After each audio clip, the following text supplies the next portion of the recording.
Olá! Finalmente chegamos na nossa última aula da Escola Bíblica Dominical, trabalhando com os livros de 1º e 2º Pedro. Já estudamos o livro de 1º Pedro, estamos concluindo hoje a última aula de 2º Pedro, a segunda carta do apóstolo Pedro para os irmãos da Ásia e para as igrejas de Cristo do primeiro século. Na aula passada, estávamos estudando o capítulo 3, onde Pedro, dos versículos 1 a 14, está falando sobre a volta de Cristo. E Pedro falou que muitos profetas, falsos profetas, muitos falsos mestres estavam surgindo naquela região da Ásia para a qual Pedro havia escrito a carta, negando que Jesus um dia voltaria. E muitos estavam distorcendo as palavras do Evangelho, as palavras de Pedro, distorcendo as Escrituras a respeito da volta de Jesus. E Pedro, para mostrar que sempre pessoas distorceram a Bíblia, sempre pessoas distorceram a palavra dos apóstolos, a palavra dos servos de Deus, ele vai dar o exemplo dos escritos paulinos. Acompanhem comigo 2 Pedro, capítulo 3, versículo 15. Tenho em mente que a paciência do nosso Senhor significa salvação. Ele tinha falado que Jesus ainda não voltou, que Jesus ainda não foi enviado pela segunda vez por Deus na terra, porque Deus tem paciência, está esperando que outras pessoas que ainda não se converteram venham a se converter para obedecer a Deus. Mas essa paciência de Deus, aguardando a conversão de mais pessoas para que Jesus venha, estava levando muitas pessoas a ensinar que a volta de Cristo é mentira, que Jesus não vai voltar, que o mundo não será destruído no futuro. E Pedro, seguindo, diz: como também o nosso amado irmão Paulo lhes escreveu com a sabedoria que Deus lhe deu. Ele, Paulo, escreveu da mesma forma em todas as suas cartas, falando nelas desses assuntos. Suas cartas contêm algumas coisas difíceis de entender, as quais os ignorantes e instáveis torcem, como também o fazem com as demais escrituras, para a própria destruição deles. Por que Pedro está citando as cartas de Paulo aqui na sua segunda carta? Qual é o objetivo? Qual é o motivo de Pedro estar citando as cartas de Paulo? A primeira coisa que eu quero destacar é que, de acordo com o finalzinho do versículo 16, ele fala como fazem com as demais escrituras. Então, uma coisa que podemos dizer é que Pedro estava reconhecendo as cartas de Paulo como inspiradas por Deus, como Bíblia, como Escritura. Paulo já tinha escrito aqui quase todas as suas cartas. A gente está aqui mais ou menos no ano 64, 65 depois de Cristo.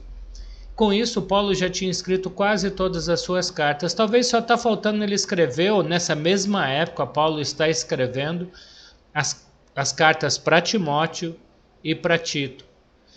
Então, as cartas de Romanos, Coríntios, as cartas da prisão, conhecidas como cartas da prisão, Efésios, Colossenses, Filipenses, essas cartas já eram de domínio de muitos cristãos, porque as igrejas que recebiam as cartas de Paulo, como por exemplo, Corinto recebia uma carta de Paulo, eles liam a carta, faziam uma cópia e mandavam para outras igrejas terem conhecimento daquilo que Paulo ensinou.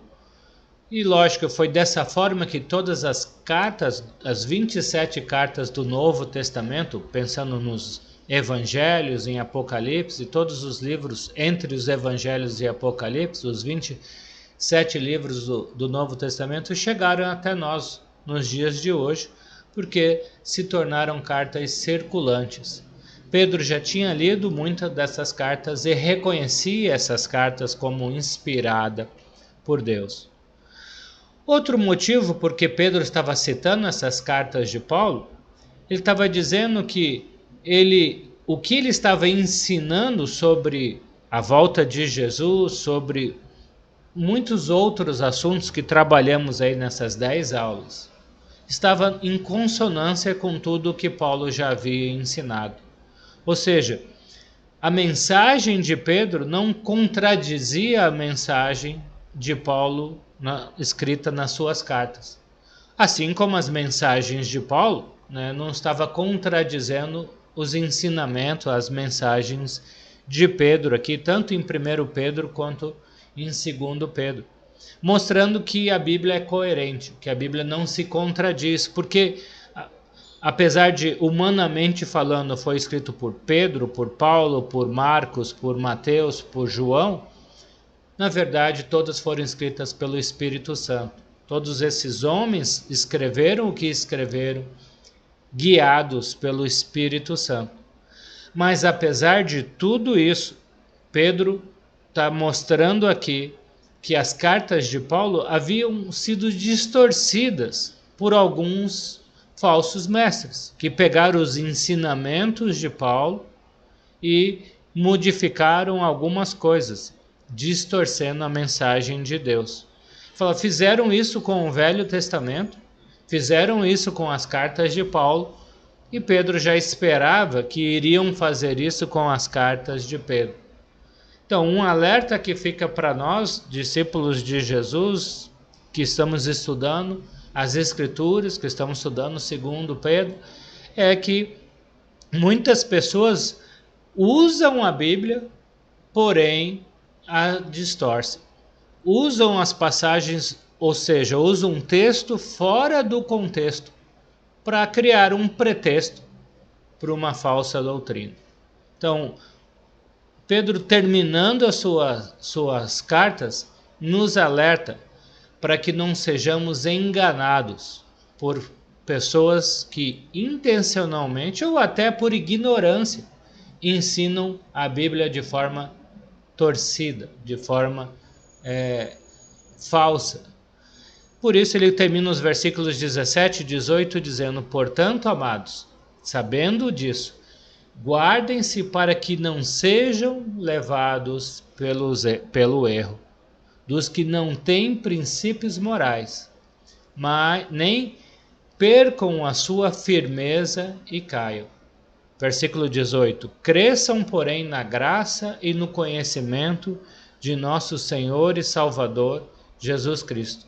A Ele seja a glória, agora e para sempre. Amém.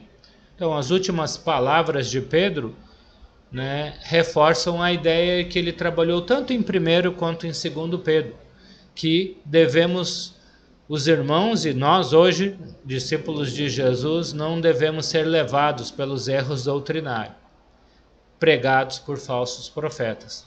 Para isso, precisamos fazer o que estamos fazendo exatamente nesse momento, examinando a Escritura, examinando as palavras escritas por Deus na sua Bíblia, examinando o texto dentro do seu contexto, para que não venhamos também a torcer a palavra de Deus.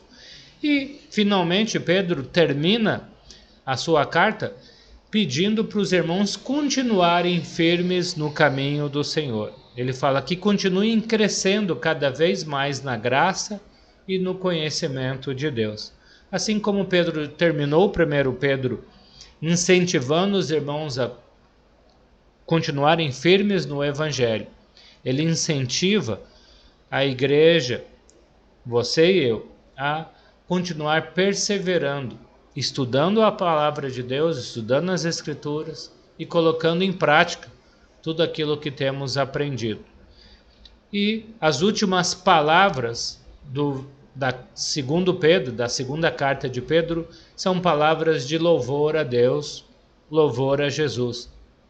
Ele fala que a Deus, que a Jesus seja dada toda a glória, agora e para sempre. A gente chama isso de doxologia. A palavra doxa vem do grego louvor, exaltação. Então é uma palavra de louvor. Pedro conclui a sua carta, como ele começou, né, louvando a Deus pela majestade de Deus, pela misericórdia de Deus, pelo fato de Deus ter providenciado todas as coisas que você e eu precisamos para permanecermos firmes, perseverantes no caminho do Senhor. E com isso, que a nossa vida aqui na terra seja apenas uma ponte para a nossa chegada nos céus.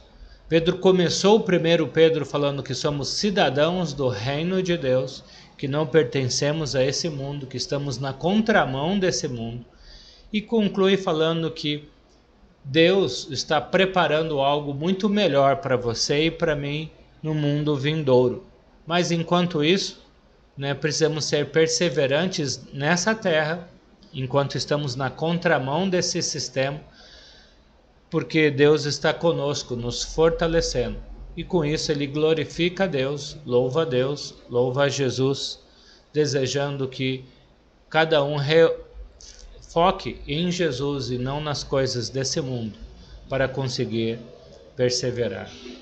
A minha oração é que essas aulas tenham ajudado você a permanecer fiel no caminho do Senhor, mesmo diante de tribulações, de incertezas, de inseguranças que muitas vezes tentam fazer com que o chão suma debaixo dos nossos pés.